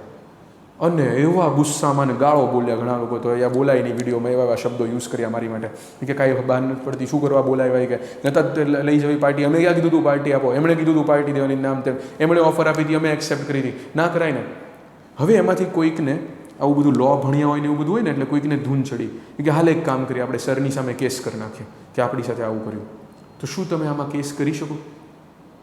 ધ આન્સર ઇઝ નો, બિલકુલ નહીં. આ શું છે? આમાં કંઈ આપણા વચ્ચે લીગલ રિલેશનશિપ હતી? ના, આ તો એક સોશિયલ રિલેશનશિપ, એક ઇન્વિટેશન હતું એક સોશિયલ ઇવેન્ટમાં કે ભાઈ ચલો આપણે લોકો મળીએ, એક પાર્ટી રાખીએ, આમ તેમ. આમાં તમે કદાચ હેરાન થયા તો તમે મારી સામે કેસ ના કરી શકો. It is not enforceable. એટલે એ કોન્ટ્રાક્ટ નથી બનતો. કારણ કે આમાં મારો ઇન્ટેન્શન જે છે કે તમારો ઇન્ટેન્શન, આપણો પાર્ટીઝનો ઇન્ટેન્શન એ કોઈ લીગલ રિલેશનશિપ ક્રિએટ કરવાનો નહોતો. આ એક ટાઈપની સોશિયલ રિલેશનશિપ હતી. ઘણીવાર ડોમેસ્ટિક રિલેશનશિપ માટેનું કંઈક હોય, ઓફર હોય. જેમ કે તમારા પેરેન્ટ્સ જે છે એ તમને એમ કે બેટા જો 12થમાં જે છે ને તું 90% લેતો આવીશ ને તો હું તને નવું બાઇક અપાવીશ. છોકરાને એવું કીધું, તું 12થમાં 90% લઈ આવીશ ને તો હું બાઇક અપાવીશ. પહેલાં એ ખૂબ મહેનત કરી 90% લઈ આવ્યો. તો એના પપ્પા એના માટે રમકડાનું બાઇક લઈ આવ્યો, મતલબ નાનું બાઇક રમકડું. કે જો મેં કીધું હતું ને બાઇક, બોલો કે એ પપ્પા આમ થોડું હોય તો કે ના બીજું બાઇક તો નહીં મળે કે આટલી મહેનત કરી યાર, હવે તમારી સામે કેસ કરું થાય? નો. એ એક ડોમેસ્ટિક ઓફર છે, ઘરેલું, એમની ઘરની મેટર છે. Done or not? Same way માની લો કે આ બધા પોલિટિશિયન જે છે એ જ્યારે આપણે ચૂંટણી આવવાની હોય, ઇલેક્શન આવવાના હોય, ત્યારે મોટી મોટી બધી પ્રોમિસ કરતા હોય કે આમ કરી દેશું, આમ કરી દેશું, આમ કરી દેશું. તો શું એ લોકો જે એ પ્રોમિસ કરે છે એ ફૂલફિલ ના કરે, આપણે એની સામે કેસ કરીએ? તો આન્સર ઇઝ નો. આ એ એક પોલિટિકલ ઓફર છે. ઘણીવાર પેલા ધર્મગુરુ બધા જે રિલિજિયનના બધા હોય, બધા બાબાની બધા એવું કહેતા હોય કે લાઈક આટલા રૂપિયા તું તો કર, આવી કંઈક વિધિ કર તો તારું કામ થઈ જશે, તને આમ તેમ, તને ગમતા પર્સન્ટેજ મળી જશે, તને ગમતું આમ કોઈક ગમતું હોય એ મળી જશે, વોટેવર. તો આવી કંઈક તમને ઓફર આપીને તમે એ કામ કર્યું હોય તેને પછી વસ્તુ જે તમને જોતી હતી કે વ્યક્તિ જે તમને જોઈતું હતું એ ના મળ્યું, તો તમે કોર્ટમાં કેસ કરશો? નો. એ એક રિલિજિયસ ઓફર છે, સમજો. તો આવી સોશિયલ, રિલિજિયસ, ડોમેસ્ટિક કે પોલિટિકલ ઓફર્સ એ લીગલ રિલેશનશિપ ક્રિએટ કરવા માટે નથી. તો એનાથી કોઈ કોન્ટ્રાક્ટ ના બને, કારણ કે એન્ફોર્સિએબલ બાય ધ લો હોય નહીં. અને આપણે સમજેલા છીએ એન્ફોર્સિએબલ બાય ધ લો હોય તો જે વેલિડ કોન્ટ્રાક્ટ કહેવાય. Yes friends? યસ. તો જો એ જ તમને આપ્યું છે બુકની અંદર. Point number 2, parties must intend to create the legal obligations. તો એમ કીધું છે there must be an intention on the part of the parties to create legal relationship between them. પાર્ટીનો ઇન્ટેન્શન શું હોવું જોઈએ? તો કે આપણા વચ્ચે એક લીગલ, કાયદાકીય રીતે કંઈક સંબંધ બને લીગલી, કે જેમાં એકબીજા સામે કેસ કરી શકાય. તો એવું હોવું જોઈએ.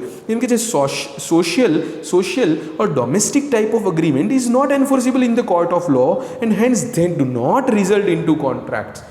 તો જે સોશિયલ કે ડોમેસ્ટિક અગ્રીમેન્ટ હોય એ આવી ટાઈપનું એન્ફોર્સિબલ નથી હોતું કોર્ટ ઓફ લોમાં, એટલે કે કાયદાની અદાલતમાં, લોમાં, કોર્ટમાં એ એન્ફોર્સિબલ નથી હોતું. એન્ડ હેન્સ એટલે માટે તેથી તે do not result in to contract, તો એનાથી કોન્ટ્રાક્ટ બનતો નથી. તમે ત્યાં બીજું પણ લખી નાખો, મેં તમને બીજું કીધું સોશિયલ ડોમેસ્ટિક, પછી મેં શું કીધું પોલિટિકલ અને રિલિજિયસ, એ પણ તમે કોપી કરી નાખો. યસ, તો એનાથી કોન્ટ્રાક્ટ બનતો નથી.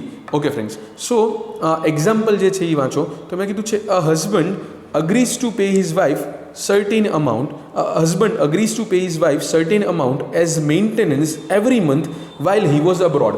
એક ભાઈ જે છે, આ એકચ્યુઅલી કેસ છે, કેસ લો છે અગેન, જેમાં state of Gujarat versus Ramanlal and company હતું ને એની જેવો જ એક કેસ લો છે. આ કેસ લોનું નામ છે બેલ્ફર વર્સિસ બેલ્ફર. તમને એમ થાય કે એક માણસે બીજા પર કેસ કર્યો એવું છે, ખુદના પર જ કેસ કર્યો એવું છે? ના ના, એવું નથી. બે હસબન્ડ વાઈફ છે એટલે બંનેની સરનેમ કોમન હોય ને.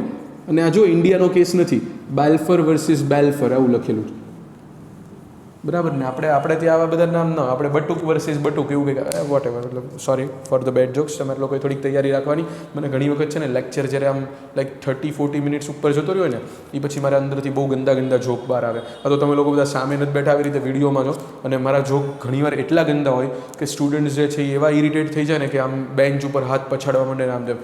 તમને લોકોને જો મારા જોક્સથી ઇરિટેશન થાય તો તમે લોકો બિંદાસ તમારો મોબાઈલ તમે ઉચકીને ફેંકી દેજો. મને કંઈ ખરાબ નહીં લાગે કે તમે મારું ઇન્સલ્ટ કરી. ઓકે, તમારે તમારો મોબાઈલ પકડીને બહાર ફેંકી દેવાનો બહાર, મતલબ ઇફ યુ વોન્ટ. યા તો પછી તમે તમારા મોબાઈલ પર કંઈક જોરથી કંઈક પછાડો, એવું બધું કરો, સ્ક્રીન તોડી નાખો બહુ ગુસ્સો આવતો હોય તો, કારણ કે તમે તમારા મોબાઈલમાં જોતા હોય, કોમ્પ્યુટરમાં જોતા હોય તો કોમ્પ્યુટરની સ્ક્રીન ફોડી નાખો તમે તારે. બસ મને ખરાબ નહીં ફીલ થાય, બિલકુલ મને ખરાબ નહીં લાગે કે તમે મારા પર ગુસ્સો કર્યો મારા ખરાબ જોકથી, પણ હું ક્યારેક ગંદો જોક મારી દઈશ. ઓકે, સો બાલ્ફર વર્સિસ બેલ્ફર, આ વચ્ચે આ લોકો વચ્ચે કંઈક થયું હતું. શું થયું હતું? તો કે હસબન્ડ વાઈફ હતા એટલે ઘણું બધું ઓબ્વિયસલી. તો મેટર એવી હતી કે હસબન્ડે જે છે એના વાઈફને એમ કીધું હતું કે હું બહાર જાઉં છું ફરવા કે કામથી કે આમ તેમ. પેલી વાઈફ કે હું ઘરે એકલી શું કરીશ? તો કે તું ચિંતા ના કર, કે હું તને દર મહિને છે ને તેથી કંઈક રૂપિયા મોકલતો રહીશ જેનાથી તારું બધું ઘરનું કામકાજ ચાલે. ઓકે, હવે પેલા હસબન્ડે એને રૂપિયા ના મોકલ્યા, હસબન્ડે એને પૈસા મોકલ્યા નહીં. તો પેલી વાઈફ જે છે એની સામે કોર્ટમાં કરી નાખ્યો કેસ. એ કે આ મારા હસબન્ડ જે છે એ એણે કીધું હતું કે મને આટલા રૂપિયા આપશે એટલે મેં એને બહાર ફરવા જવા દીધા ભાઈ, કે બાકી થોડી એને એકલી જવા દઉં કોઈક હશે આમ. કે કોર્ટ કે ભાઈ એ તમારી મેટર છે, એ કે મતલબ ઇન્ટરનલ મેટર ઓબ્વિયસલી, કે એવું તમે ઘણું બધું લડતા હશો નાની નાની વાતમાં. આવી તમારી ડોમેસ્ટિક મેટરમાં કોર્ટ જો ઇન્ટરફિયર કરવા માંડે, એન્ફોર્સિબલ કરી નાખે કોન્ટ્રાક્ટને, તો એ કે અમારે તો આખો દિવસ તમારા બધાના ઝઘડા સાંભળવા બેસવું પડે ને, અહીંયા દુનિયા ચલાવી કે આ બધું કરવું? યસ ઓર નો? બધાને જસ્ટિસ આપવું કે આવું બધું કામ કરવું? ક્લિયર? સો એટલા માટે આવું નહીં ચાલે, એવું કહેવામાં આવ્યું એની અંદર કે આ કંઈ ઇન્ટેન્શન ટુ ક્રિએટ લીગલ રિલેશનશિપવાળી મેટર નથી. ઓકે, સો જો તમને એવું કીધું છે કે husband fail to pay the promised amount, husband જે છે એ અમાઉન્ટ ના આપી, એણે એમ કીધું હતું કે હું તને એવરી મંથ જે છે એબ્રોડથી એટલે આઉટ ઓફ ઇન્ડિયાથી પૈસા આપીશ, પણ એ ના આપી. Wife sued him for the recovery of the amount, એટલે વાઇફે એની સામે કેસ કર્યો. સ્યુડ એટલે એની સામે કેસ કરવું. ઓકે, એની સામે કેસ કર્યો કે પૈસા લેવા માટે. Here in this case wife could not recover as it was social agreement. હું તો એમ કહું છું સોશિયલ નથી, આ ડોમેસ્ટિક છે, ઘરની મેટર છે. And parties did not intend to create any legal relation. Parties જે છે એમાં કોઈ લીગલ રિલેશનશિપ ક્રિએટ કરવું એવો ઈરાદો હતો નહીં. Done friends? Yes. Okay, so આ જે છે એ આપણે સમજ્યા intention to create legal relationship. હવેના પોઈન્ટ્સ છે ને ફ્રેન્ડ્સ, એ બધું તો બહુ જ ડિટેલમાં છે. જો અંદરથી ને એમ આપણે અત્યારે સમજવાને એમ બધું બેસીએ, અને મેં કીધું એમ આના 3 લેક્ચર, આના 4-5 લેક્ચર, આના 4-5 લેક્ચર, આના એકાદો લેક્ચર, આનો એટલું બધું હજી સમજવાનું છે. પણ ઓબ્વિયસલી મારે તમને થોડુંક સમજાવવું પડે when I am discussing essential elements of valid contract. તો હવે જે છે એ છે 5મો પોઈન્ટ, એ છે કેપેસિટી ઓફ પાર્ટીઝ. તો કેપેસિટીઝ ઓફ પાર્ટીઝ એટલે શું? તો કે કેપેસિટી ઓફ પાર્ટી એટલે જે લોકો કોન્ટ્રાક્ટ કરતા હોય એ લોકો કંઈક વેલિડ આમ યોગ્ય હોવા જોઈએ. કેપેસિટી એની કંઈક હોવી જોઈએ. તો કે કેપેસિટી હોવી જોઈએ એટલે તો કે સમજો, તમને કોઈકે એમ કીધું હતું કે you want to purchase a house. તમારે કોઈક ઘર ખરીદવું છે, કોઈક યા તો લેટેસ્ટ છે not a house, you want to purchase a computer, એમ માનો ને, you want to purchase a computer. Okay, તો તમે કોઈ તમારા ફ્રેન્ડને પૂછ્યું કે મારે કોમ્પ્યુટર લેવું છે, સેકન્ડમાં લેવું છે, નવું નથી લેવું, તો કોની પાસેથી લઉં? તો એણે કીધું કે અરે આ એક બળવંતભાઈ કરીને એક ભાઈ છે, બળવંતભાઈ પાસે જાઓ, એની પાસેથી ખરીદી લો. એણે તમને બળવંતભાઈનો નંબર આપ્યો. તો તમે એ એડ્રેસ પર ગયા કે ભાઈ બળવંતભાઈનું ઘર ક્યાં છે, બળવંતભાઈ ક્યાં રહે છે, તમે આમ બધે તપાસ કરતા હતા. તો તમે જોયું તો આમ સોસાયટીમાં ત્યાં છોકરાઓ નાના નાના ક્રિકેટ રમતા હતા. તો તમે એક છોકરાને પૂછ્યું કે ભાઈ બળવંતભાઈ ક્યાં કે મારે એનું કામ છે કે તો કે આ રહ્યા કે ઓલા ફિલ્ડિંગ ભરે છે બાઉન્ડ્રી પર કે તો કે મતલબ તો કે આ કે બાઉન્ડ્રી પર ઊભો એ બળવંત કે તો જોયું તમે નાનું એવું ટેણિયું હતું કે હજી સેકન્ડ થર્ડમાં ભણતો એવો હતો એનું નામ બળવંતભાઈ હતું. આપણને બળવંતભાઈ સાંભળીને એમ લાગે મોટો પર્સન છે પણ બળવંતભાઈ ત્યાં ક્રિકેટ રમતા હતા ઊભા ઊભા. તો તમે એ જે નાનો સેકન્ડ થર્ડમાં ભણતો હોય એની સાથે તમે કોન્ટ્રાક્ટ કરશો. તમે એને એમ કહેશો કે બેટા તારું કોમ્પ્યુટર મને સેલ કરીશ, હું તને 20,000 રૂપીઝ આપીશ, જો તું પછી જો પાછળથી ફરી ગયો ને તો હું તારી સામે કોર્ટમાં કેસ કરીશ. આવું થાય? No, it is not going to happen. આવું નથી થવાનું. સો કહેવાનો મતલબ આ આખું ચેપ્ટર આપણે એનું સમજવાના છીએ. પણ કેપેસિટી ઓફ પાર્ટી એટલે શું? તો કે એની અંદર અમુક વ્યક્તિ જે છે એની અંદર અમુક ગુણ હોવા જોઈએ. એમાં એક જે છે એ છે મેજર. એ વ્યક્તિ મેજર હોવો જોઈએ, માઇનર ના હોવો જોઈએ. મેજર એટલે શું? તો કે 18 યર્સની એજ તો હોવી જ જોઈએ, તો જ એની સાથે કોન્ટ્રાક્ટ કરાય. એટલે બે પાર્ટી જે છે કોન્ટ્રાક્ટમાં હોવી જોઈએ. એ બેમાંથી એક એ બંને 18 યર્સની હોવી જ જોઈએ. બેમાંથી એક પણ જો 18 યર્સથી નાનું હોય તો એ કોન્ટ્રાક્ટ જે છે એ વેલિડ ગણાતો નથી. આ બધું ડિટેલમાં આપણે લોકો આ ચેપ્ટરમાં સમજવાના છીએ. પછી એમાં એવું હોય કે પર્સન ઓફ સાઉન્ડ માઇન્ડ હોવું જોઈએ. પર્સન ઓફ સાઉન્ડ માઇન્ડ તો કે જેનું દિમાગ ઠેકાણે છે બધું, કોઈ ગાંડો બાંડો નથી. મતલબ માની લો કે કોઈક થોડુંક છટકેલું છે એની સાથે તમે કોન્ટ્રાક્ટ કરો તો એની સાથે તો જે કોન્ટ્રાક્ટ કરવું હોય કરાય. એનું તો મગજમાં કે એને કંઈ ઠેકાણા છે જ તે. તમે એને કહો કે અહીંયા સાઇન કર ને 2 ચોકલેટ આપીશ તો સાઇન કરતા જ કરી નાખે. મતલબ કંઈક તમે એને બીજી ફેવર કરશો કંઈક કહેશો. તો ટૂંકમાં કહેવાનો મતલબ પર્સન ઓફ સાઉન્ડ માઇન્ડ હોવો જોઈએ. અનસાઉન્ડ માઇન્ડ એટલે કે જેનું દિમાગ જે છે પ્રોપર નથી તો એ માણસ સાથે કોન્ટ્રાક્ટ ના થાય. આવું બધું આપણે અલગથી સમજવાના છીએ. અને એક જે છે પર્સન નોટ ડિસ્ક્વોલિફાઈડ બાય ધ લો.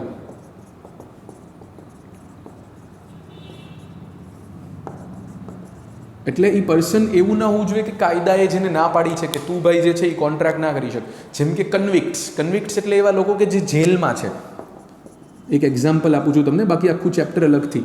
કન્વિક્ટ્સ એટલે એવા લોકો કે જે જેલમાં છે. તો જે માણસ જેલમાં હોય ને એ સેન્ટ્રલ ગવર્મેન્ટની પરમિશન વગર કોઈની સાથે કોન્ટ્રાક્ટ ના કરી શકે. એ બીજા કોઈ સાથે કોન્ટ્રાક્ટ ના કરી શકે. તમે એની સાથે કોન્ટ્રાક્ટ કર્યો તો એ તમારો કોન્ટ્રાક્ટ વેલિડ કોન્ટ્રાક્ટ નથી. કેમ? કારણ કે કેપેસિટી ઓફ પાર્ટી હોવી જોઈએ, એ પાર્ટીની કેપેસિટી નથી. ક્લિયર? તો આ જે છે મેં તમને ઓવરવ્યૂ આપ્યો, ઉપરથી સમજાવ્યું. હોપફુલી એક્ઝામ્પલમાં તો મજા આવી હશે, એટલે આઈડિયા આવી ગયો છે. પણ આ કોન્ટ્રાક્ટ બને નહીં. સો આ કેપેસિટી ઓફ પાર્ટી અલગથી as I have told you અલગથી આખું ચેપ્ટર મિનિમમ 2 લેક્ચરનું સમજવાનું છે. ડન? Okay friends. એ પછી જે નેક્સ્ટ છે એ છે ફ્રી કોન્સેન્ટ. એ પછી જે વર્ડ લખ્યો છે that is free consent. So free consent એટલે શું? તો કે કન્સેન્ટનો મતલબ એમ થાય પરમિશન, સંમતિ. સામેવાળો અગ્રી કરે છે ને એ પણ કેવી હોવી જોઈએ? ફ્રી એટલે વિધાઉટ એની ફોર્સ.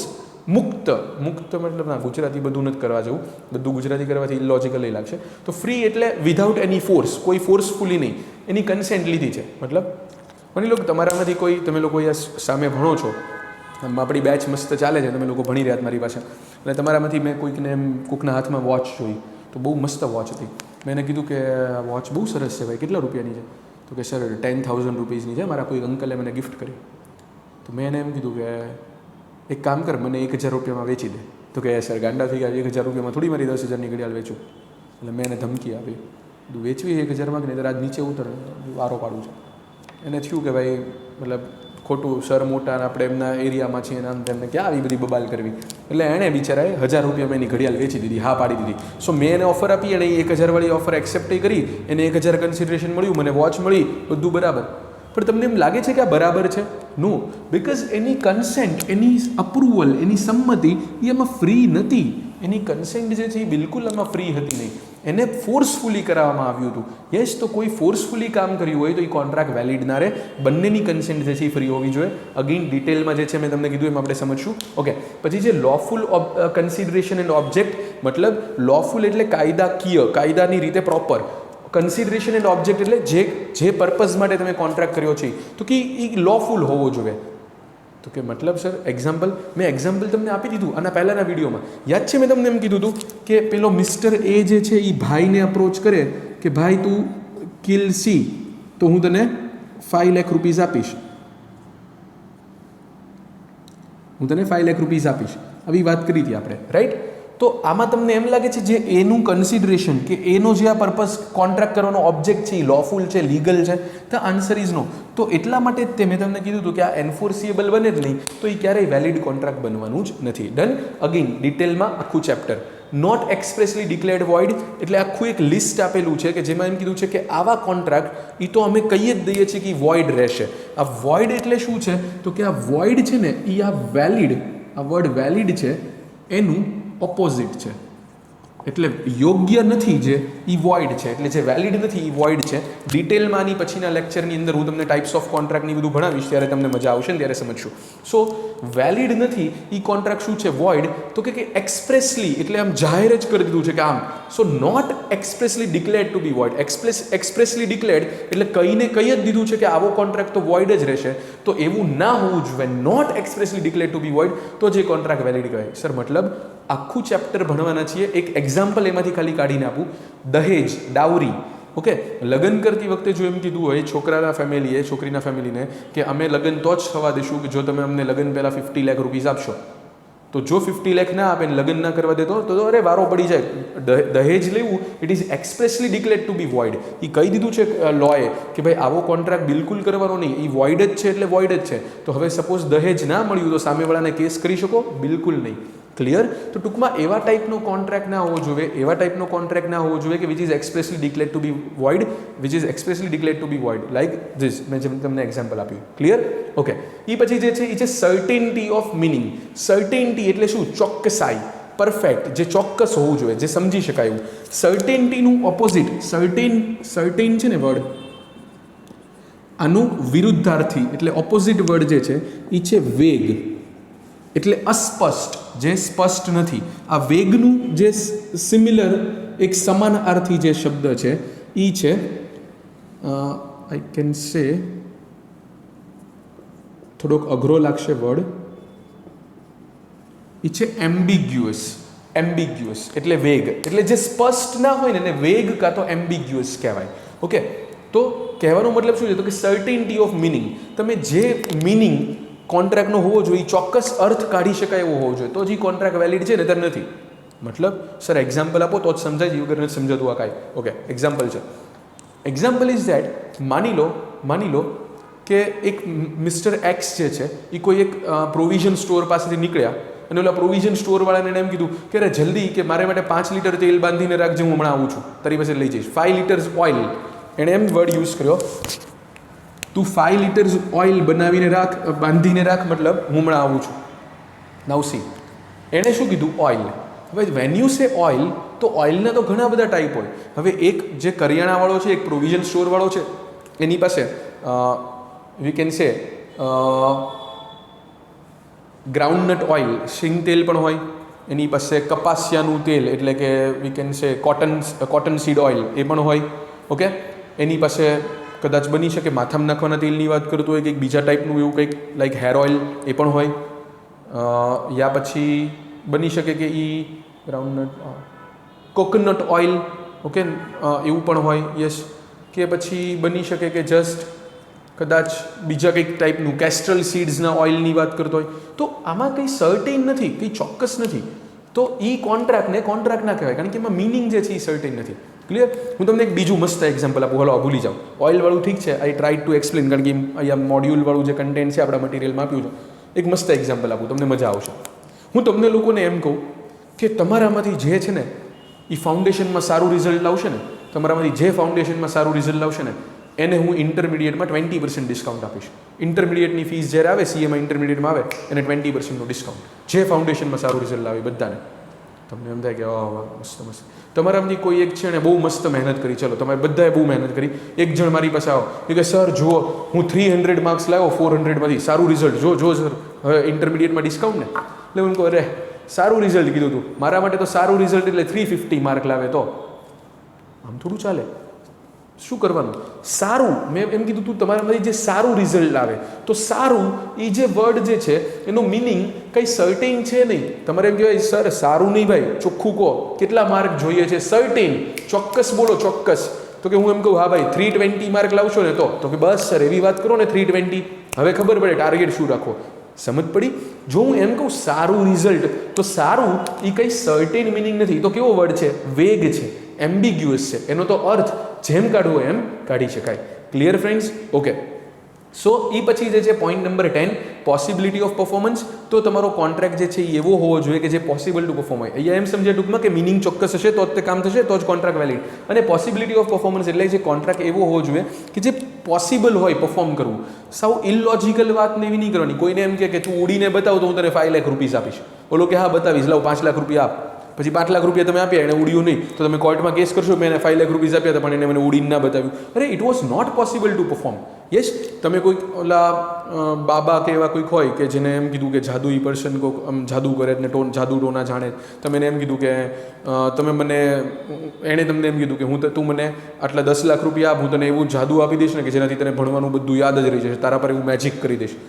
તમે એને 10 લાખ આપ્યા, એણે મેજિક કરવાને બદલે તમને બેભાન કરીને ભાગી ગયો, તો તમે એની સામે કેસ કરી શકશો. કોર્ટ તમારા પર હશે ભાઈ. એ કે જે વસ્તુ ઇમ્પોસિબલ છે એ તમે કરવા માટેનો કોન્ટ્રાક્ટ કર્યો. ઇમ્પોસિબલ વસ્તુ જે છે એનો કોન્ટ્રાક્ટ હોય જ નહીં. તમને લગભગ બુકની અંદર એવું એકાદું એક્ઝામ્પલ આપ્યું છે, હું તમને હમણાં બુકમાંથી બતાવીશ. ના, એમાં એ નથી આપ્યું. મેં એક આવું એક્ઝામ્પલ સાંભળ્યું હતું કે માની લો કે કોઈ મિસ્ટર એ મિસ્ટર બીને એમ કે કોઈ પર્સન જેની ડેથ થઈ ગઈ છે વર્ષો પહેલાં, એ કે તું એને પાછો જીવતો કરી દે તો હું તને આટલા રૂપિયા આપીશ. શું એ પોસિબલ છે? નો. ઓલો એમ કે હા તું મને પૈસા આપ, હું કરી દઉં છું. ચાલવાનું છે એવું? નો. આવું કંઈ જ પોસિબલ નથી. તો જે વસ્તુ પોસિબલ જ નથી એના રિલેટેડનો કોન્ટ્રાક્ટ એ વેલિડ કોન્ટ્રાક્ટ હોય જ ના શકે. That is not possible. It is not a valid contract. It will never be a valid contract. The things which are not possible to perform can never create a valid contract. Clear? આની અંદર તમને એવું example આપ્યું છે કે હું હમણાં પર તમને બતાવું એ બધું ક્યાં આપ્યું છે એ બધું સમજાવું, પણ એમાં એમ કીધું છે A agrees with B to discover treasure by magic. A બીને એમ કીધું કે હું કે તને જાદુથી ખજાનો શોધી આપીશ. ટ્રેઝર એટલે ખજાનો શોધી આપીશ. તો એવું પોસિબલ થાય? એવું જાદુ ખજાનો બધું હોય એવું બધું પોસિબલ છે? જાદુથી થાય? No, that is not possible. So એ પોસિબલ જ નથી પરફોર્મ કરવું. તો ફ્રેન્ડ્સ જે છે એ એસેન્શિયલ એલિમેન્ટ ઓફ વેલિડ કોન્ટ્રાક્ટમાં આવતું નથી. ડન? યસ. અને ફાઇનલી એ છે અધર લીગલ ફોર્માલિટીઝ. હવે આ પોઈન્ટ છે ને બહુ ધ્યાનથી સાંભળજો હું શું કહું છું. એક પહેલાં એવું છે કે એકચ્યુઅલી કોન્ટ્રાક્ટ કરવા માટે કોઈ એવો સ્પેસિફિક રૂલ નથી કે આમ હશે તો જ કોન્ટ્રાક્ટ યોગ્ય કહેવાય. તમે લખીને કે બોલીને કોન્ટ્રાક્ટ કરો, જેમ કરો એમ ચાલે. એવું જરૂરી નથી કે આમ ગ્રીન કલરના પેજીસ ઉપર લખ્યું જોવું જોઈએ, લિખિતમાં જોવું જોઈએ, ઇન રાઇટિંગ હોવું જોઈએ. નો. ઇવન ઓરલી તમે કરો ને, કોઈ સાથે બોલીને કરો ને તો પણ એ કોન્ટ્રાક્ટ કહેવાય. અરે આની પછીના વિડીયોઝમાં જ્યારે ઇમ્પ્લાઇડ કોન્ટ્રાક્ટ હું તમને સમજાવીશ, આની પછીના વિડીયોઝમાં જ્યારે હું તમને ઇમ્પ્લાઇડ કોન્ટ્રાક્ટ સમજાવીશ, હું તમને એવું સમજાવીશ કે ઇવન તમે બોલ્યા કે લખ્યા વગર એ કોન્ટ્રાક્ટ થઈ શકે. તમને થાય સર એ કેવી રીતે થાય? સસ્પેન્સ નેક્સ્ટ વિડીયોમાં જોશું. મતલબ સસ્પેન્સ નહીં, થોડુંક આમ પેલું કે ને આમ ક્રિએટ કરવાનો. એક એપિસોડ પૂરો થતો હોય ત્યારે પછી આમ નેક્સ્ટ એપિસોડની થોડીક આમ હાઇલાઇટ આપવાની મળી જશે તરત. નેક્સ્ટ એપિસોડ આવતીકાલે. કહેવાનો મતલબ એ છે, મતલબ કાલના એપિસોડમાં આપણે આ સસ્પેન્સ સોલ્વ કરવાના જ છીએ, પણ ટૂંકમાં મારો કહેવાનો મતલબ એમ છે કે કોન્ટ્રાક્ટ કરવા માટે એકચ્યુઅલી કાંઈ એવી જરૂરી મેટર હોતી નથી. એવું કંઈ જરૂરી હોતું નથી કે આમ થાય તો જ કોન્ટ્રાક્ટ વેલિડ કોન્ટ્રાક્ટ કહેવાય. નો, એવું કંઈ જ નથી. પણ હા, અમુક લોની અંદર એવું લખેલું છે, અમુક એક્ટ જે છે એની અંદર એવું લખ્યું છે કે તમારે અમારા એક્ટમાં કોન્ટ્રાક્ટ કરવું હોય ને તો એ આવી રીતે હોવો જ જોઈએ. એની લીગલ ફોર્માલિટીઝ એટલે અમુક કરવું પડે એવું કામ લીગલી એ કરવું પડશે. જેમ કે હું તમને એક એક્ઝામ્પલ આપું. એક કોન્ટ્રાક્ટ છે, એક એક્ટ છે, એનું નામ છે ટ્રાન્સફર ઓફ પ્રોપર્ટી એક્ટ. આ તમારે ભણવામાં નથી આવતું, પણ આ તો જસ્ટ મને નોલેજ છે એટલે કહું છું. Transfer of property act. આ એક્ટની અંદર એવું કીધું છે કે તમે જો કોઈ તમારી ઇમૂવેબલ પ્રોપર્ટી એટલે લેન્ડ, બિલ્ડિંગ, આમ તેમ, એ તમે કોઈ બીજાને સેલ કરો ને, આપણે ખબર હશે તમે કે ઘર કે એવું ઘર ખરીદવું કે એવું કંઈક કર્યું હોય તો કમ્પલસરીલી તમારે રિટર્નમાં લેખિતમાં જ તમારે એક દસ્તાવેજ સેલ ડીડ કરવાનો અને જેના ઉપર તમારે સ્ટેમ્પ ડ્યુટી ભરવી પડે. તમને કોઈ ઘરમાં પૂછજો પેરેન્ટ્સને કે આપણે જ્યારે આ ઘર લીધું હતું કે એવું કંઈક હતું ત્યારે આપણે એના પર સ્ટેમ્પ ડ્યુટી પે કરી હતી, દસ્તાવેજની સાથે ઓલું સ્ટેમ્પની કિંમતને એવું ભર્યું હતું, તો એ તમને કહેશે હા. ક્લિયર?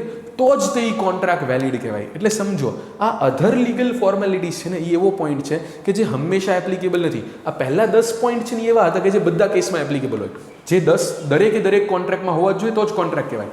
આ 11th પોઈન્ટ એવો છે કે અમુક કેસ માટે જ છે કે જો ભાઈ અમુક કેસમાં આ લીગલ ફોર્માલિટી તમારે કરવી પડે તો કરવી પડે. એ નહીં કરો તો એ કોન્ટ્રાક્ટ વેલિડ નહીં કહેવાય, એ અનએન્ફોર્સિબલ થઈ જશે, મતલબ નોટ એન્ફોર્સિબલ થઈ જશે, એ વેલિડ કોન્ટ્રાક્ટ નહીં રહે.